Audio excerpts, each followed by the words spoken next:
Bienvenidos a este su programa Tertulia de Noche. Como cada semana nos encontramos aquí a través de canales 14 y 16. Un saludo cordial también para quienes nos ven a través de nuestra página de Facebook TV Norte, canales 14 y 16. Es un gusto de nuevo ingresar hasta sus hogares a través de esta pantalla o bien a través de este medio para compartir un espacio más. Hoy vamos a conversar con el candidato presidencial del Partido Acción Ciudadana, don Carlos Alvarado. Referencias de don Carlos Alvarado: él es periodista, también él es politólogo, trabajó como jefe de prensa en el Partido Acción Ciudadana, según registra, desde el 2006 al 14, luego en este gobierno asumió también la presidencia ejecutiva de Limas, luego fue ministro de Trabajo y ahora es el candidato presidencial del PAC, luego de ganar las elecciones internas que tiene ese partido con su contendor, don Welmer Ramos, que ahora es candidato a diputado. Así que con él vamos a conversar sobre varios temas que tenemos, varias consultas que hacerle con base a lo que en alguna medida él ha manifestado también que será parte de su propuesta de gobierno, así como otros temas de interés nacional que bien, si en algún momento fueron discusión, hoy después de lo llamado el cementazo, ahí han quedado, pero que realmente este país necesita comenzar a discutir, por ejemplo, como es una reforma fiscal. Pero bueno, esperemos que todo este pase para volver de nuevo a la discusión de lo que realmente este país requiere y conversar con todos los que aspiran a ser presidentes, porque si bien el tema de la corrupción es un tema necesario de resolver en el país, hay otros temas que también se requieren para que la estructura pública y el aparato del Estado en el servicio de los costarricenses también opere. Así que mucho gusto, don Carlos, y bienvenido a este programa. Un gusto tenerlo por acá. Y primero, que tiene una gira en San Carlos. Bueno, estamos de gira en San Carlos, es un gusto estar por aquí, la verdad, y compartir en tertulias, y bueno, estaremos también en otros medios amigos de radio, también y de televisión, y es una oportunidad muy bonita para poder que el mensaje le llegue a las personas en San Carlos. Yo siempre sé que la gente en San Carlos es una cosa muy particular, tiene sus propios medios, exacto, tiene su propia discusión, no le gusta solo recibir lo que viene del área metropolitana como noticias, sino quiere generar su propia opinión y su propio criterio acá. Entonces, venir a la zona es una forma de disfrutar esa tertulia, esa comunicación con la gente en Ciudad Quesada, en San Carlos, en los distintos distritos, incluso en la zona norte, y eso a mí me complace mucho. Qué bien. Bueno, valga decir que don Carlos Alvarado es un candidato joven, 37 años es lo que tiene, y bueno, realmente es para un candidato tan joven, ¿qué significa meterse a la arena política en una crecida tan rápido, ¿verdad? Después de ocupar varios cargos y llegar a ser el candidato presidencial del partido que está actualmente en gobierno?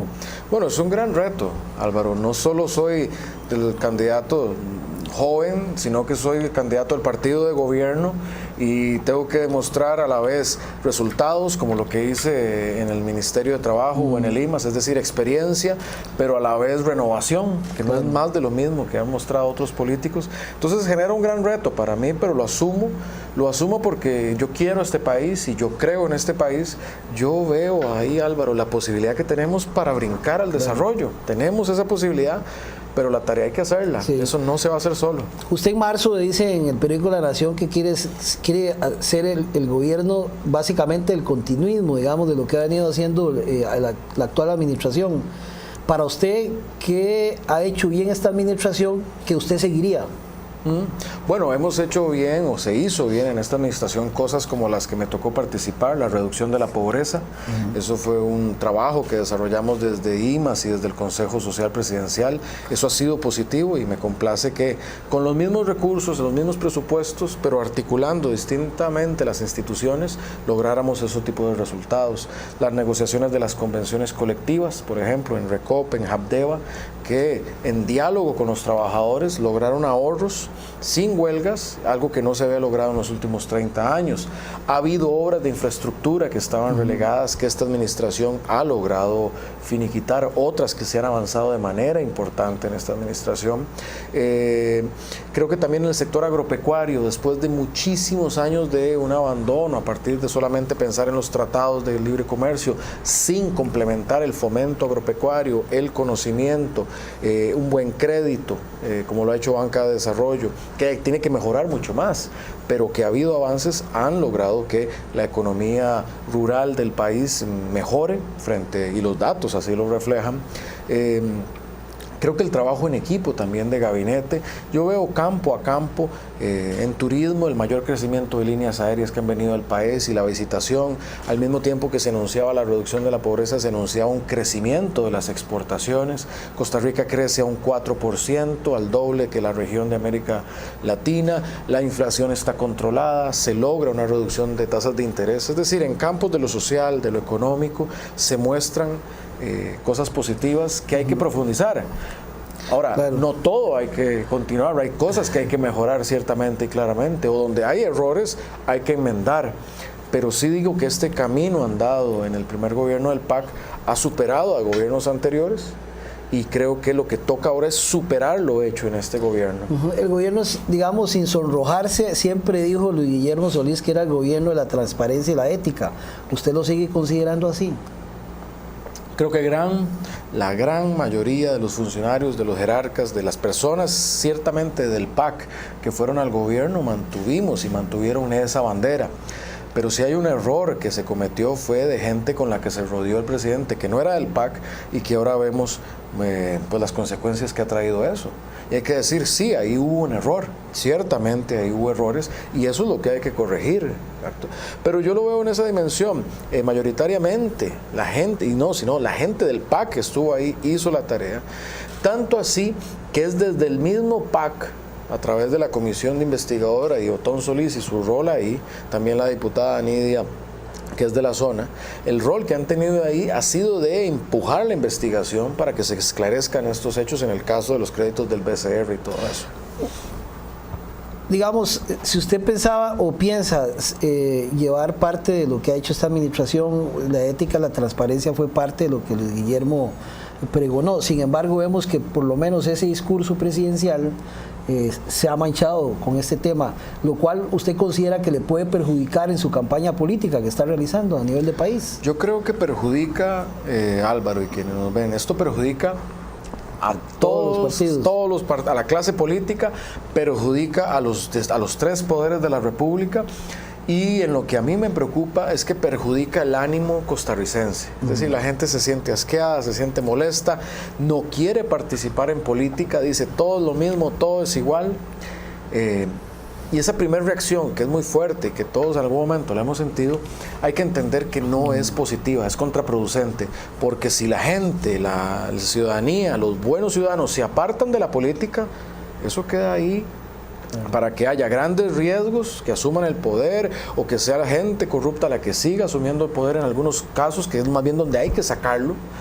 Nosotros necesitamos como país que la gente se involucre, que participe, que se informe, que debata, que sea parte de la democracia y la política. Si nosotros dejamos que sea solo la molestia la que gobierne, perdemos la esperanza. Y nosotros necesitamos recuperar la esperanza porque como usted también decía al inicio, hay problemas enormes que Costa Rica está enfrentando en el tema fiscal, en el tema educativo, en el tema de la tormenta Nate, que necesitamos un proceso de reconstrucción, en los temas productivos, en el tema del desempleo, el tema del costo de la vida. Hay una serie de problemas que afectan la vida de las personas que tenemos que ir a trabajar. Si usted fuera el presidente, ¿qué hubiera hecho con, por ejemplo, Mariano Figueres, Víctor Morales Zapata? Bueno, en los casos mencionados, yo, tanto en el caso de don Mariano, primero de Víctor Morales Zapata, pedí su renuncia, así lo hice como candidato, también la renuncia el partido, a partir de eso, el Partido de Acción Nacional lo declaró non grato, es decir, lo corrió de sus filas y le hemos pedido al presidente su renuncia. Él como diputado no ha renunciado, pero hemos hecho ese señalamiento porque es de las personas que está vinculadas en este caso. En el caso de don Mariano Figueres, lo que hemos señalado es que efectivamente debe renunciar porque su deber como director de inteligencia y seguridad del país es identificar estas cosas, es proteger al Estado, al gobierno y también al presidente. Si hay identificado este tipo de situaciones, pues es el director de la DIS el que debe actuar, y había indicios a partir de la información de que antes se había señalado a este señor Juan Carlos Bolaños como alguien de cuidado. Entonces, llamándonos la atención de que, siendo su deber, él debía de renunciar, y es la posición que como candidato y como partido hemos ¿Cuánto mantenido. empaña este caso a su campaña, a su aspiración? Mi aspiración está en un país mejor, y mi aspiración está en tener esperanza. Claro, pero son de un mismo partido. Por supuesto, pero la diferencia está, creo yo, y la bandera ética del PAC no la hemos bajado. Nacimos con la bandera ética y esa bandera la sostenemos. ¿Está arriba o abajo esa bandera actualmente? Estamos en prueba, nos está probando la ciudadanía y el momento. Por eso hay que responder con acciones y con trabajo. Porque ¿qué significaba la bandera o qué sigue significando la bandera de la ética? ¿Significa que nadie se va a equivocar? No es que las personas se cometen errores y se equivocan y cometen este tipo de faltas. El tema de la ética está en, uno, prevenir al máximo que esto ocurra a través de estándares, formación, educación y normas.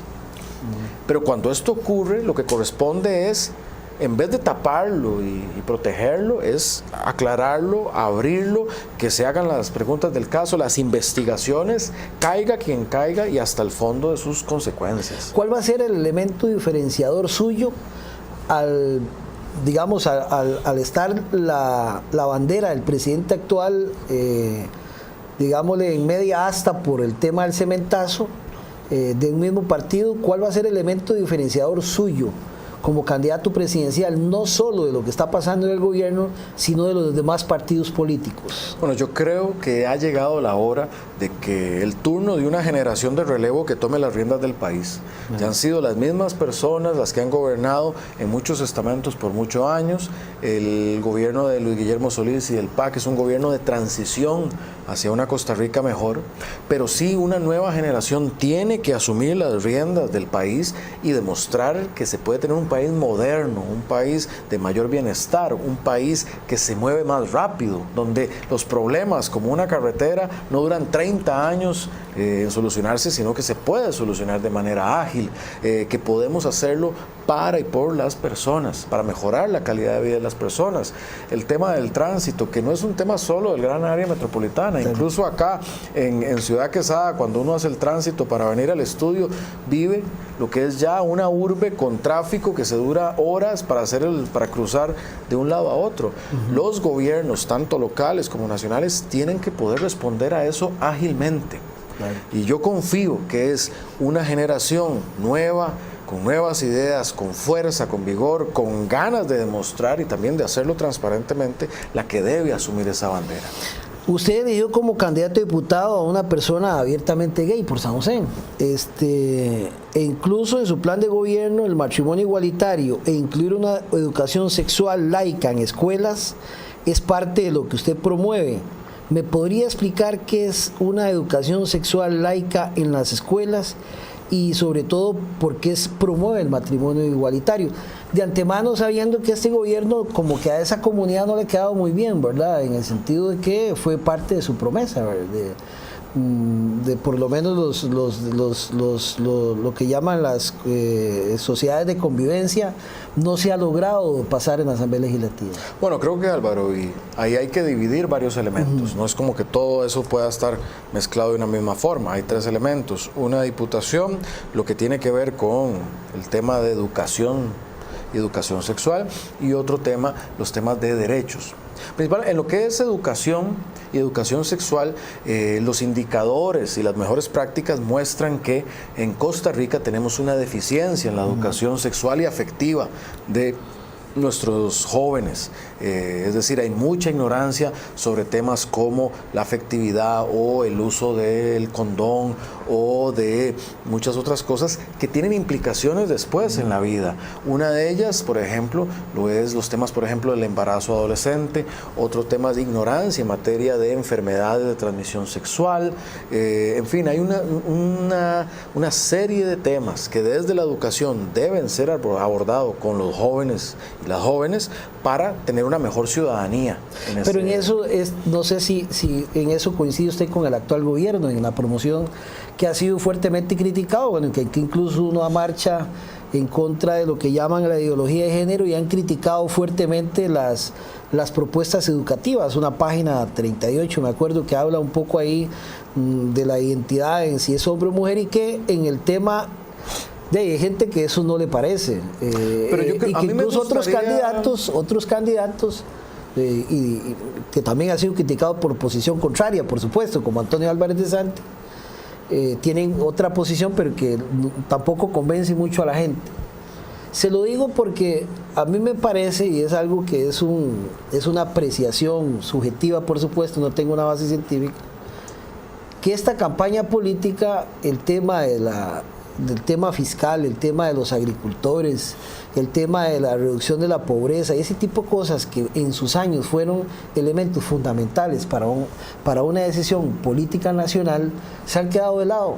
Y el tema de la famosa ideología de género, si estoy de acuerdo o no con la educación sexual que promueve el gobierno, viene a ser un elemento fuerte en una sociedad quizás un poco conservadora en estos temas, pero que tiene una gran población de 18 a 35 años que al final son los que van a decidir este país. Yo creo, entonces, Álvaro, ese nicho que usted está tratando de casar con ese plan.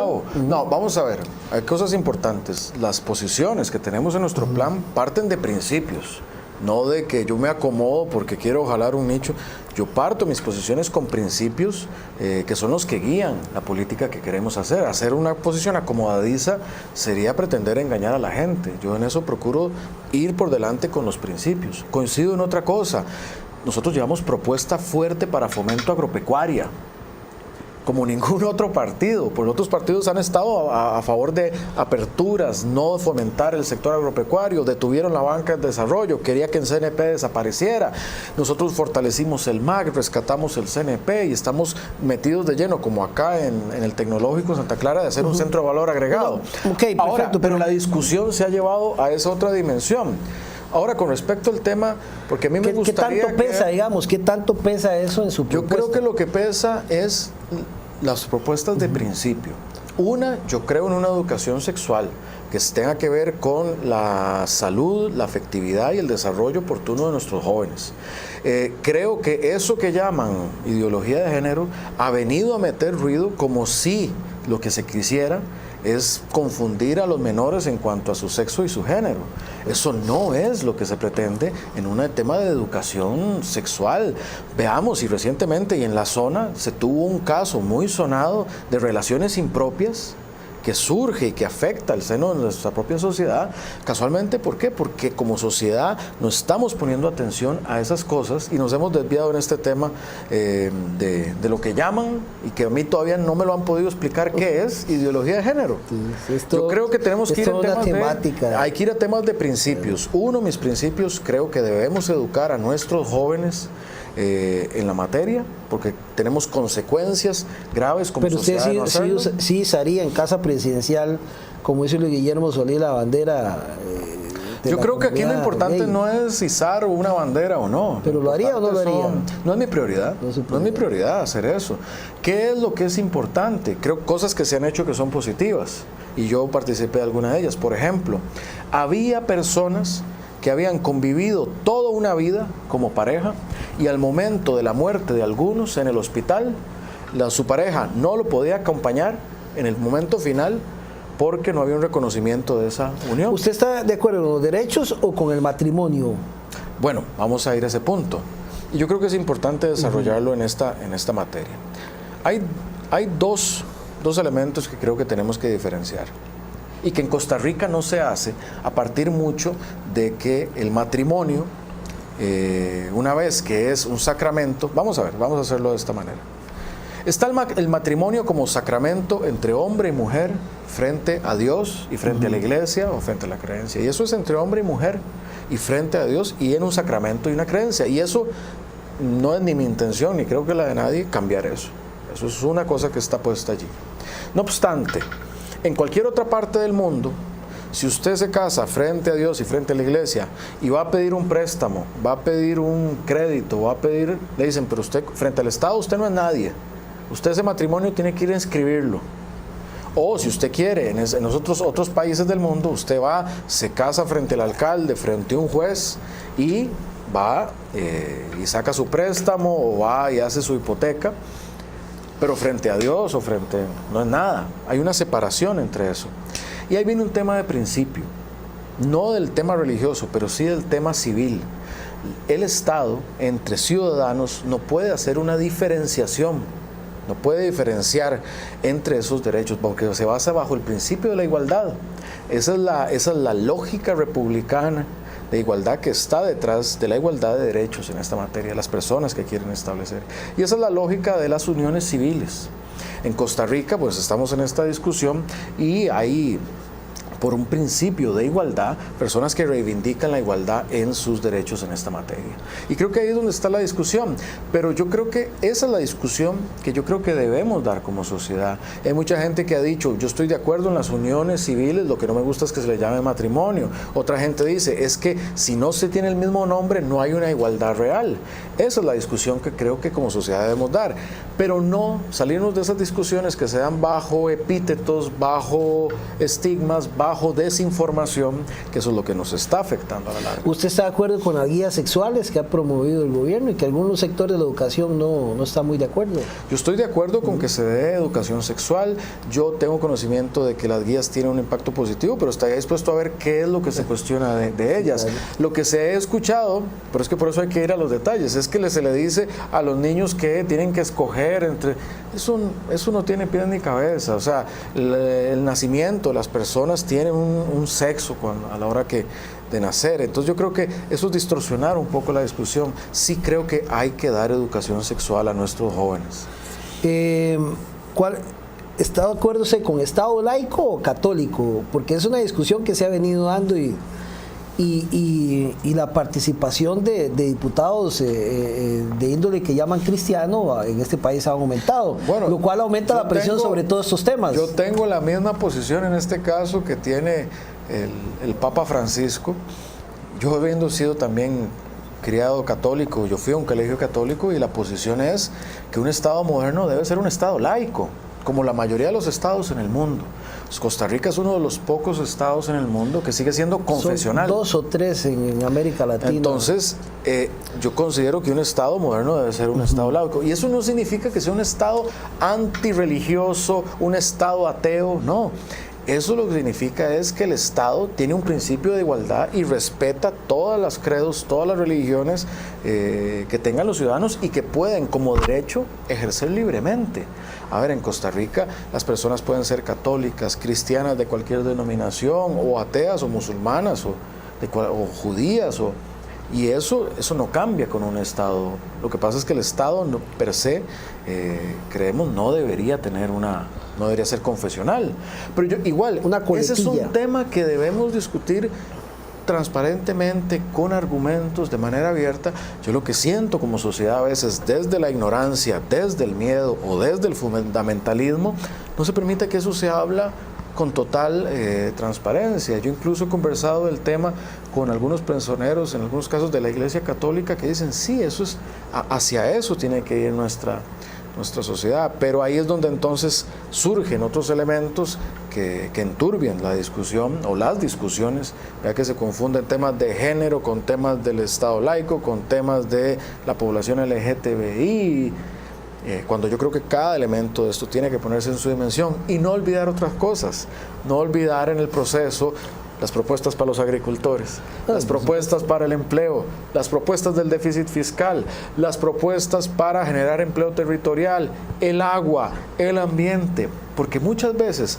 queremos polarizar la discusión, reduciéndola como si el único tema en Costa Rica fuera este, y de lado tenemos ese gran déficit fiscal, lo que pasa en la tormenta Nate, las propuestas en muchos campos. No se nos olvide que la moralidad es un efecto que pesa mucho en la sociedad. Por supuesto, pero yo creo que así como esos temas hay una población, hablar, claro, hay una población que es la que va a definir si usted o los otros candidatos, cuál de todos va a gobernar Costa Rica, es una población de 18 a 35 años, la cual eso es un tema fundamental. Y claro, hay una parte muy conservadora que tiene otros temas, pero bueno, de eso vamos a hablar después. Lo interesante es que es bueno, digamos, tener posiciones al respecto, y uno tiene que arriesgarse o Álvaro, no a estar de acuerdo o coincidir con la mayoría. Yo he puesto mi punto de vista desde el arranque, no me he acomodado a decir uno por una encuesta u otra.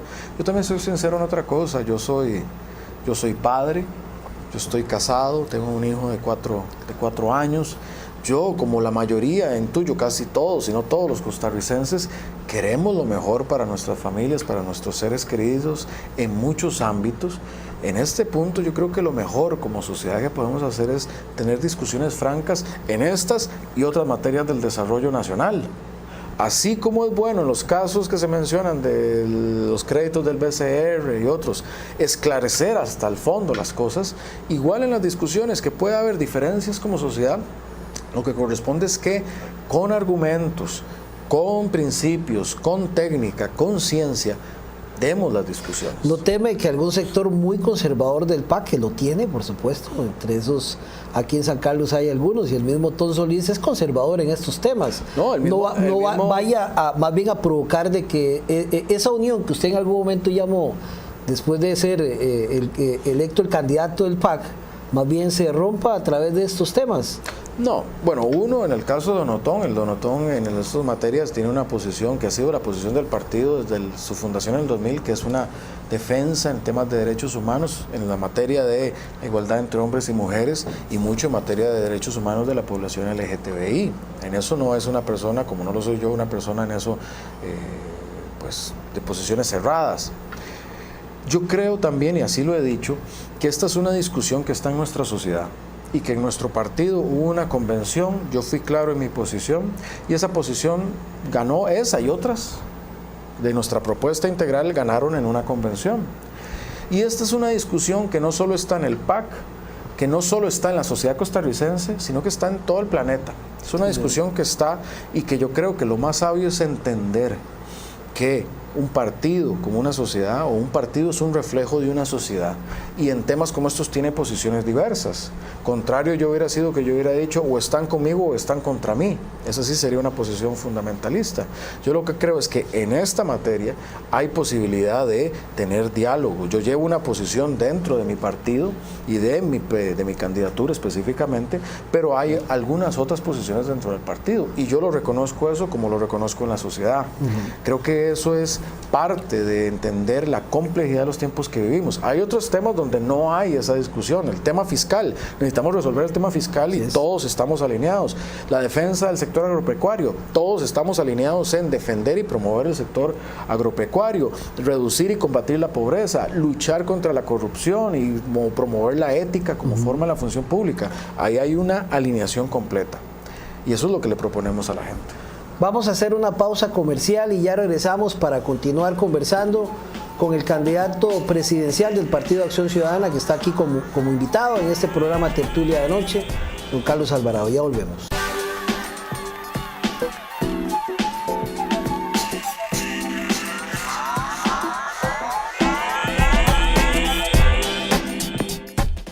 Bien, seguimos a través de Tertulia de Noche. Recordarles que este programa se transmite los miércoles a las 9, con repetición los domingos a las 6 de la tarde.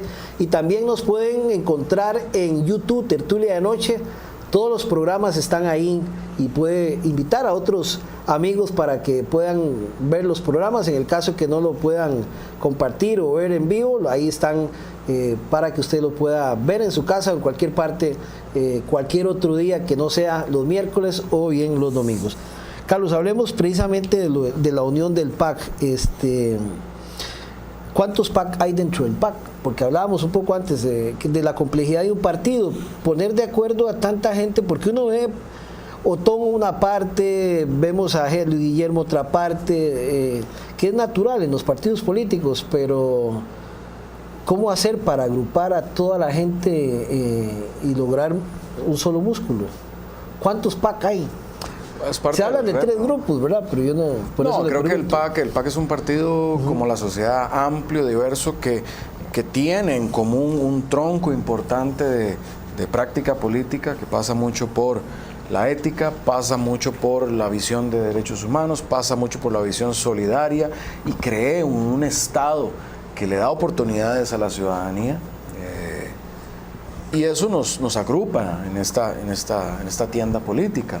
Sí, hay matices, sí, hay puntos de vista distintos, pero hoy el reto es cómo visualizamos tener más coincidencias que las que tenemos, que diferencias, que son menores, y cómo eso que nos une es muy, muy importante de cara a otras cosas que no queremos. No queremos el regreso del bipartidismo, que por tantos años combatimos, porque creemos que le ha hecho mucho daño al país.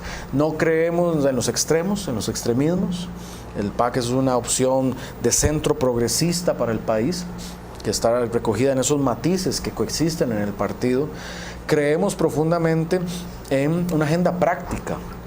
Yo creo que los grandes retos hoy en Costa Rica no son los retos ideológicos, las discusiones bizantinas y de libros que se quedan ahí en anaqueles. Las discusiones hoy de Costa Rica es hacer, cómo mejorar esa educación pública, cómo mejorar la producción nacional, cómo finiquitar las obras de infraestructura que por décadas han quedado ahí varadas, cómo reducir el desempleo, cómo llevar no solo la educación, sino el empleo a las áreas distribuidas en todo el país. Yo pongo también, porque es importante. Quiero preguntarle sobre el tema del empleo. Llevé, casualmente en esos temas, llevé a la práctica ejecutar cosas en cortos plazos de tiempo, demostrando que sí es posible hacer cosas. Usted fue ministro de Trabajo, por supuesto. Buscando datos sobre este tema, dice que la tasa de desempleo, según el Banco Mundial, ¿verdad?, a partir de una metodología de la OIT, del 2007 era de 4.9, 2016 llega a un 9%, se duplica. Y está la crisis del 2008, crisis de 2008, lo cual hay que tomarlo en cuenta, ¿verdad?, por la situación de desempleo que se provoca, pero la encuesta de hogares dice que en el 2017 la cantidad de personas sin empleo son 215,000 personas. Hay dos tipos de desempleo, ¿verdad? Hay un desempleo de un sector de la economía poco estudiado y hay otro sector de la economía que es estudiado pero que tampoco consigue empleo. Y es una de las grandes ilusiones que tiene casi la mayoría de costarricenses. Cuando usted se gradúa de una universidad o lo que sea, usted quiere mejorar su condición. Y básicamente ese otro sector de la economía busca en el estudio mejorar su condición y su ingreso. ¿Qué propuesta tiene usted para este tema del desempleo en ese sector de la juventud, que es un músculo grueso que toma decisiones en el país, pero que no ve el empleo como algo cercano? Esa es una pregunta excelente, Álvaro, porque me lleva a cosas muy concretas. En efecto, nuestro desempleo son unos 215,000 personas. De esas 215,000, 7 de cada 10 son personas jóvenes, personas de 15 a 35 años. Y también 7 de cada 10 de esas personas son personas que no han terminado la secundaria. Es decir, tenemos muchas personas jóvenes con un nivel educativo que no ha superado la secundaria. Eso minimiza mucho sus oportunidades de encadenarse laboralmente, sea en una capacitación media técnica o sea en una capacitación mayor bilingüe, informática o inclusive profesional. Entonces, por eso nuestro plan número 1 en materia de plan de gobierno es la educación, porque desde la educación estamos impactando las oportunidades de salir adelante de muchos de nuestros jóvenes. Necesitamos en primaria mejorar la calidad de la educación. El reporte del Estado de la Educación menciona que estamos graduando niños y niñas de 6º grado con deficiencias en lectura, deficiencias en matemáticas. El inglés muy bajo, bajísimo. Las matemáticas malísimas que no van para ingeniería. En primaria, calidad, y en secundaria, inclusión. ¿Por qué? 40% de las personas de 13 a 17 años no termina o no está en la secundaria. Es decir, esas jóvenes no los estamos llevando al nivel educativo que eventualmente va a facilitar a que tengan esos empleos. Entonces, para esas 7 de cada 10 personas desempleadas es mucha capacitación, mucha educación, y eso que implica también en ciertos niveles bajos socioeconómicos. Implica becas, porque hay muchas personas que no estudian porque necesitan trabajar y tienen un trabajo seguramente informal, mal pagado, sin seguro, sin aguinaldo, sin garantías sociales, becas para poder estudiar, transporte. Aquí en ciertas áreas el transporte es clave. Alguien que tiene que desplazarse de Monterrey o de Pital para un centro educativo, pues requiere de ese transporte. Cuido para muchas familias, principalmente para mujeres. ¿Por qué? Porque muchas personas desean superarse, pero si no tienen dónde dejar a su hijo, a su hija, o tienen un adulto mayor a su cargo, enfermo, no pueden ir a estudiar o no pueden desplazarse. Entonces el cuidado es muy importante. Y otra variable que el INAH y el MEP tienen que mejorar mucho más es los horarios nocturnos, los horarios de fin de semana. ¿Por qué? Porque mucha otra gente la está pulseando durante el día. Entonces esas son propuestas concretas de cómo mejorar ese nivel educativo. Hay dos cosas más rápidamente. Una, eso educativo tiene que pegar con algo en lo productivo. O sea, si aquí en la zona norte estamos capacitando, no sé, para cualquier cosa menos lo que se produce aquí o lo que se hace acá, estamos dejando a la persona sin oportunidad, con un título pero con una frustración. Tenemos que alinear eso que estamos capacitando en la zona con las oportunidades de negocios desde lo privado. Y ahí hay que tener un sistema nacional de empleo que genere esas intermediaciones. Y mucho el fomento, como lo hace en San Carlos, la zona económica especial, impulsar proyectos de desarrollo acá en la zona que fomenten el sector privado y permitan absorber a mucha de la población. Yo lo he vivido muy particularmente con los sancarleños y las sancarleñas. Las personas quieren vivir en esta zona, pero saben que muchas veces o para estudiar o para trabajar tienen que desplazarse al GAM o a otras partes del país. Necesitamos generar el empleo en esta zona, el empleo con un enfoque territorial. Y para terminar, hablábamos de 7 de cada 10 que tienen bajo nivel educativo. El otro 3 de cada 10 son muchos los profesionales o los graduados de bachillerato. Ahí ese desempleo, mucho en los profesionales es porque la mitad del desempleo profesional son personas que estudiaron carreras de las ciencias sociales, intuyo que como nosotros, para los cuales la demanda laboral hoy no es la mayor, sino que lo que más se está contratando son ingenierías, matemática, estadística. Entonces necesitamos darle esa información a disponibilidad a las jóvenes y los jóvenes cuando están decidiendo estudiar para que sepan dónde van a tener más oportunidades laborales. Esto, sumado a empujar el crecimiento económico, nos va a ayudar a retomar esos niveles de desempleo. Pero nuestro desempleo hoy tiene mucho de estructural. El país crece y está absorbiendo trabajadores, pero está demandando a esos trabajadores, no un trabajador cualquiera. Necesita que tenga inglés o informática, sí, alguna destreza. Necesita que no solo sea memorístico, sino que resuelva problemas, que tenga creatividad, que pueda trabajar en equipo, que respete a las demás personas, a los mayores o a los jefes. Muchas características, liderazgo, iniciativa. Eso que tenemos que inyectar en nuestra educación y en nuestro talento humano. Pero el talento humano es el principal recurso que tiene este país. ¿Qué tipo de Estado? Porque aunque usted dice que lo ideológico se queda por allá, un presidente tiene que tener un piso ideológico para gobernar. Usted decía que eran de centro progresista. Y hablando, digamos, del actual gobierno, que es un gobierno... bueno, yo no puedo calificarlo si es de izquierda o derecha, pero sí proteccionista en el Estado, por lo que uno puede observar. ¿Qué tipo de Estado quiere usted por lo que habla en temas del empleo? ¿Un Estado fuerte, como pareciera que Luis Guillermo lo quiere, ¿verdad? Por algunas decisiones que se han tomado en ese sentido? ¿O un Estado más empresarializado, de un tipo empresario?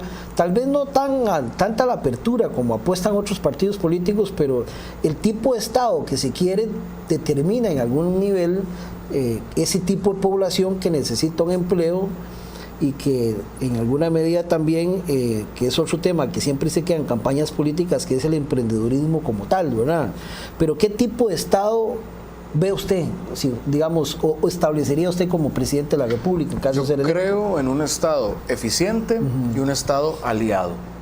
¿Qué me refiero a eficiente? Un Estado que toma las tareas que toma y las logra ejecutar en bien de la mayoría de la población. Caso concreto, yo creo en un Estado que participa en la educación, pero no solo participa, sino que hace una buena educación. Yo creo ahí el Estado tiene un rol a través del Ministerio de Educación, del INAH y de otros entes como las universidades públicas y la alianza con las privadas para tener resultados para la sociedad. Yo no creo que el Estado se tiene que retirar de eso. Ahí hay una participación importante como la está teniendo en materia de salud y salud pública. Cada vez más tenemos que ir hacia la prevención. Ahí veo el Estado siendo eficiente. Hoy tenemos un Estado que está presente, pero muchas veces no es eficiente. Yo creo en la eficiencia del Estado. Y creo en el Estado aliado. ¿Eso qué es? El Estado que no aparta al sector privado, pero más bien que lo auspicia, que lo fomenta, que lo ayuda a crecer. El 85% del empleo en el país lo genera el sector privado.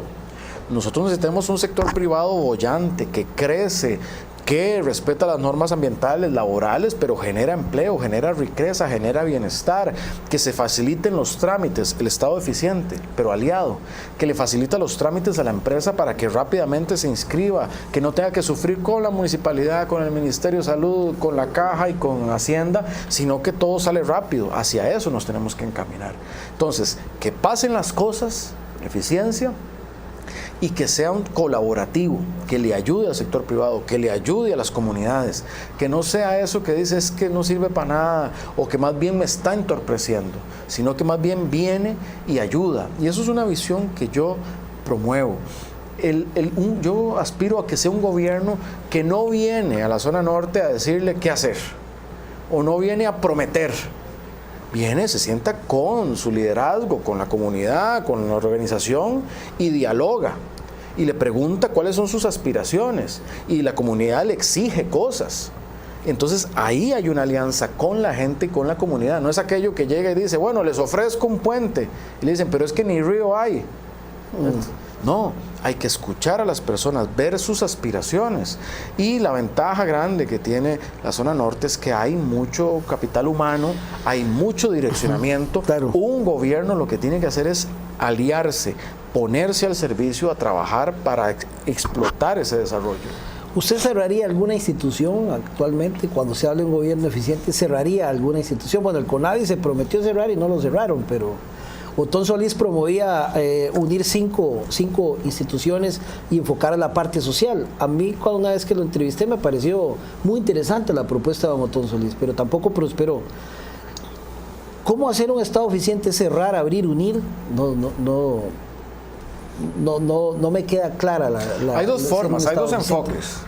Uno es a través de lo normativo. Entonces alguien dice, hay que cerrar tal cosa, entonces meten un proyecto de ley y dígame usted cuántas instituciones se ha logrado cerrar, porque proyectos de ley para cerrar instituciones ha habido. Sí. Y también para abrir otras sin presupuesto. Exacto, entonces eso es el abordaje desde lo normativo. Y yo creo que no ha demostrado que no ha sido eficiente eso. Para mí el abordaje es desde la gestión y la evidencia la tengo en la estrategia de reducción de la pobreza Puente al Desarrollo. Ahí se lograron articular más de 13 instituciones distintas, con 27 programas, con la misma plata, mismos presupuestos, sin cambio de ley, pero para hacer un modelo de atención integral. Todos trabajando, cada quien con su competencia, pero trabajando alrededor de la familia.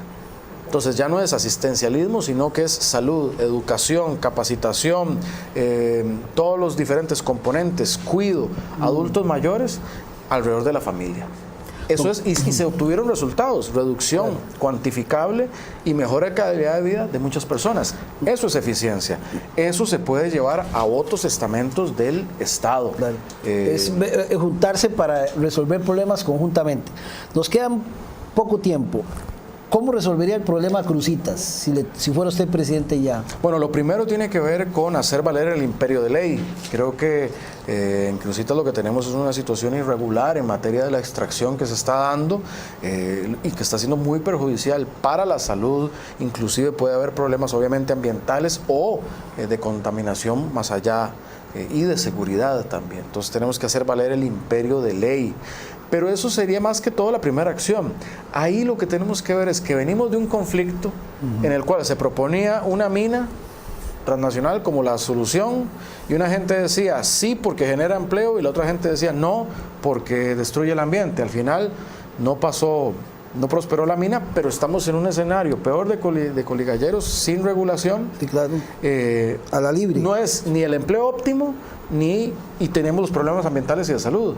Entonces, paralelo a hacer respetar el imperio de la ley ambiental, de seguridad laboral y otras cosas, pero sobre todo ambiental y de actividades ilegales, tenemos que llevar oportunidades. En el distrito de Cutris, uno de los distritos más pobres del país, lo que no hay es empleo. Hay comunidades enteras sin agua al día de hoy, o los caminos de lastre, o peor, de una arcilla. A mí me ha tocado estar por ahí, una arcilla que hace que los carros bailen y se vayan contra las cunetas, sobre todo en época lluviosa. Cutris lo que llama a gritos, y en general la comunidad, es oportunidades de empleo y de desarrollo. Ahí es donde yo veo un Estado aliado eficiente generando oportunidades, uno, llevando mejores caminos, mejor calidad en el agua y oportunidades de fomento. También en Cutris, aunque a veces se disputa con otros lugares, en Cutris está la cuna, si entiendo bien, de los mejores quesos que consume el país. Mucho queso de zarcero se hace en Copevegas, ¿no? Pero ¿cómo tenía eso, que es un valor cultural incluso en Costa Rica? ¿Cómo no lo logramos explotar y tenemos esa otra problemática? Ahí es donde yo veo a una comunidad, una municipalidad y un Estado no solo resolviendo lo inmediato, sino resolviendo mayores problemas, y ahí el problema tiene que ver con empleo, con generación de oportunidades. Seguridad de migración. Ya para cerrar, Carlos, ¿sí ves segunda ronda electoral? Es un escenario, pero yo trabajo con toda la fuerza para ganar en una primera. Y lo digo por dos razones. Una, porque todavía el partido más grande siguen siendo los indecisos, más del 40%, y se necesita 40% para ganar. Sí. Eso es una. Y dos, porque yo quiero persuadir a los costarricenses de que un próximo gobierno para hacer necesita un mandato fuerte y necesita y yo les pido que apoyen también a nuestros diputados. Luis Guillermo Solís ganó en una segunda ronda con 1.300.000 votos, pero tuvo 13 diputados, ahora 12. Y eso no permite el margen de maniobra para gobernar, no solo del Ejecutivo, sino pasando las leyes que requerimos pasar. Entonces, yo le pido a los costarricenses que nos apoyen, no solo en el Ejecutivo, en una primera ronda, sino también en la lista de diputados, para ser un presidente con fortaleza de llevar adelante estos cambios. Sin embargo, vi por ahí una encuesta que sacó El Mundo no me acuerdo la encuestadora, lo ubica usted en sexto lugar. ¿Usted vio esa encuesta? Claro. ¿Qué opinión le merece? Es la misma situación que ha vivido el Partido de Acción Ciudadana en todas sus elecciones. De hecho, comparado con Luis Guillermo Solís, hace 4 años lo estoy triplicando, porque tenía 2%. Nosotros apelamos. Bueno, se aparece con 6.65. Correcto. Y De Santi con 31.33, que ninguno logra el 40%. Entonces, pero como digo, el grupo más grande sigue siendo, y probablemente quienes nos están viendo, los indecisos, 40%.